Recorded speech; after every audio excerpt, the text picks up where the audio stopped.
Magandang gabi po. Narito na po ang magiging lagay ng panahon bukas ng Sabado, November 25, 2023.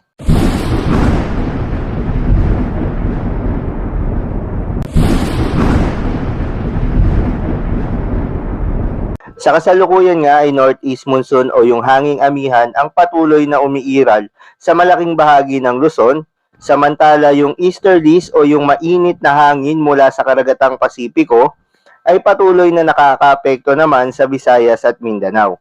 At dahil sa salubungan ng northeast monsoon o malamig na hangin at easterlies na mainit na hangin, ito ay nagre-resulta ng tinatawag natin na shear line na siya namang nakakaapekto sa malaking bahagi ng eastern section ng ating bansa.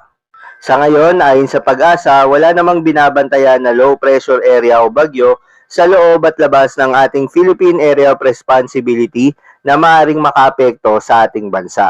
Para naman sa mga lugar na apektado ng shear line at easterlies, asahan ang maulap na kalangitan na may kalat-kalat na pag-ulan at thunderstorms dito sa Aurora, Quezon, Rizal, Laguna, Bicol Region, Eastern Visayas, Central Visayas at Caraga. Kaya naman posible ang mga pagbaha o pagguho ng lupa dahil sa katamtaman hanggang sa kung minsan ay malakas na pagulan. Para naman sa Cordillera Administrative Region, Cagayan kasama na ang Babuyan Islands, Isabela at Quirino, asahan na maulap na kalangitan na may mahinang pag-ulan, dulot naman yan ng northeast monsoon. Para naman sa Ilocos Region at nalalabing bahagi ng Cagayan Valley, bahagyang maulap hanggang sa maulap na kalangitan na may kalat-kalat na mahinang pag-ulan.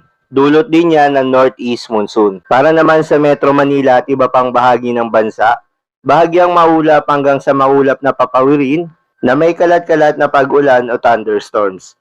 Dulot yan ng easterlies at localized thunderstorms.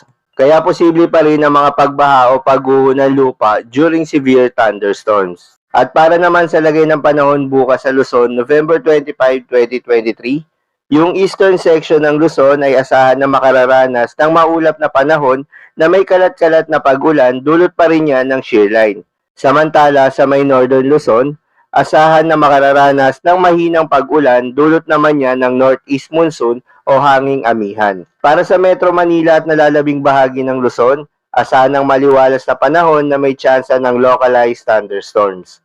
Dumako naman tayo sa Visayas at Mindanao. Magandang balita dahil asahang makararanas ng maliwalas na panahon ang buong Kabisayaan at Mindanao. Pero may tsansa pa rin ng mga localized thunderstorms lalo na sa hapon o gabi. Para sa lagay ng ating mga baybaying dagat, sa ngayon ay may nakataas tayo na gale warning dahil sa muling paglakas ng hanging amihan. Kaya asahan na magiging maalon hanggang sa maalon dito sa Batanes, Ilocos Norte, northern coast of Cagayan, kabilang na ang Babuyan Islands. Kaya naman pinapayuhan ng ating mga kababayan na mangingisda at may mga maliliit na sasakyang pandagat na delikado pumalaot sa mga naturang coastal waters. So yun lamang po para sa lagay ng panahon ngayong gabi ng Biyernes. Keep safe everyone.